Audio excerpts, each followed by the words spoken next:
she was. I talked to her. She looked away from me a lot. I corrected her, reminding her that a husband doesn't like to be ignored. I dried her tears and cleaned her when she needed it. You'll miss him, sure, but you'll get over it, I told her. He was no good anyway. You're an angel for putting up with him for this long. Where is he? Her voice was hoarse. She was likely thirsty. He won't be bothering us, that's for sure. I'm going to get you some water, I said, swinging my legs off the bed. I put on the dark red robe that had been hanging on the back of the door. Please. Wait. Don't go. She screamed. Untie me, please. I'll do anything you want. I swear. Her little heart-shaped, angel face was twisted in agony. She tried the ropes again, but she was not going to pull them loose. Do you know I can't do that, love? You have to stay here. I'll be right back. I haven't been a very attentive lover tonight. I neglected to feed and water you and I am sorry about that. I hope you don't mind. I tried back to her and anchored one knee on the bed. I kissed her lips and trailed my mouth down her torso. She whimpered and writhed under my touch. She couldn't bear to have me go. It'll only take me a minute, baby. You won't even have time to miss me, I smiled. Now, how about to smile for me? Are you not happy, dear? My switchblade rested on her breast. I traced the rounded outline with the tip. She smiled at me tenderly as a tear fell off the side of her face. My heart swelled. That mouth was just as amazing as I thought it would be. I love you, Bella. I paused, waiting to hear the sentiment repeated. You're not going to say it back? She winced and swallowed. I love you, too. That's my girl. Bella doesn't go away.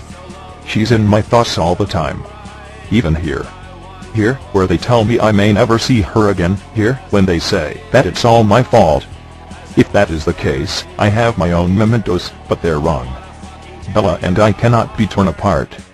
With all the obstacles we've faced, forever is going to be easy. I'll always be hers. She'll always be mine. What did you do to her? The lady asked. What do you mean? I didn't do anything to her. I love her. That's how you show love? Yes.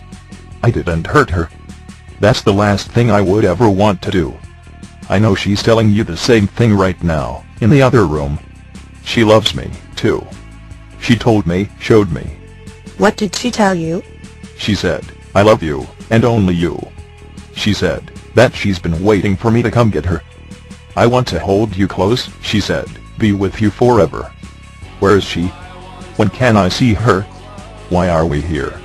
A man walked into our tiny room just then. He looked at the lady and she got up, letting him take her seat. I had no idea what these people wanted from us, or why we were here, but they wouldn't stop talking about Bella and I. How did we meet? Were we close? Was I at her house this weekend? I loved hearing them talk about us. They knew how much we loved each other. Soon, everyone would know, and we could live happily ever after, get married, have babies. I smiled just thinking about their little feet running through the kitchen. I imagining the kisses and hugs I would get from my beautiful family when I came home from work. The man sitting in front of me was old, 65 or 70, for sure. His hair was gray. His dark skin was still plump, not sallow or sagging with age.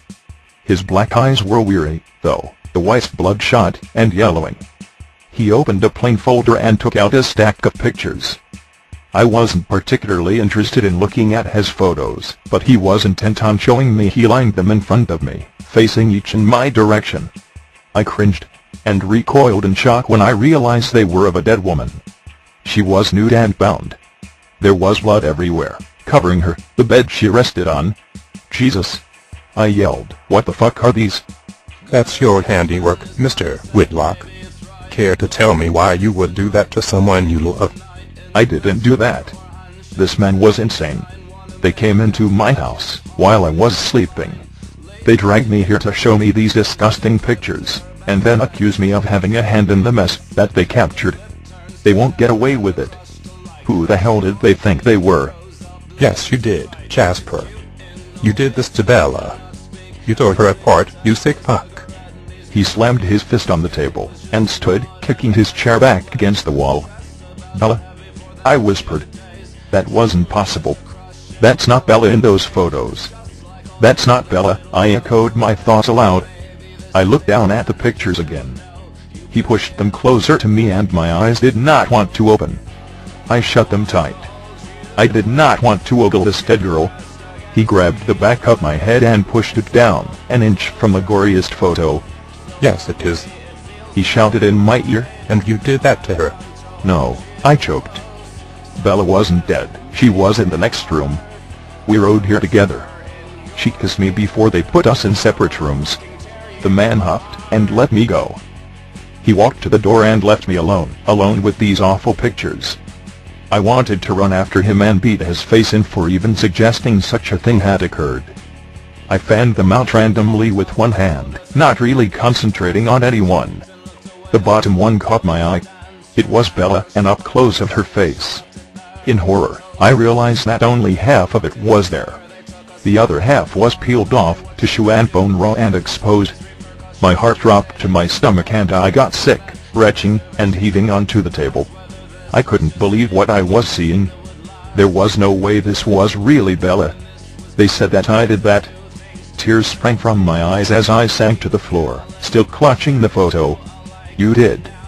Don't you remember? She was so cooperative, did everything you wanted. She tasted so good, didn't she?" "Yes, she did." I looked down at my hands and saw her blood, dried and caked around and under my fingernails. I brought my thumb to my lips, sucking it inside. I dug my tongue into the crevices, swirling the salty, metallic taste around. I pressed it to the roof of my mouth, swallowing it, and once again, I had Bella in my arms. The door opened, but I ignored it, and continued to clean my fingers. "Mr. Whitlock, come with us please." I curled my knees up to my chest and laid my head on the floor, right next to the picture of Bella. There wasn't much left of her on my pinky nail, but I brought it to my lips anyway. She was kissing me, her glorious body hovered above mine. She took me inside her. It was ecstasy. "I told you, my Bella, we would be together forever. You are so lovely. You feel so right."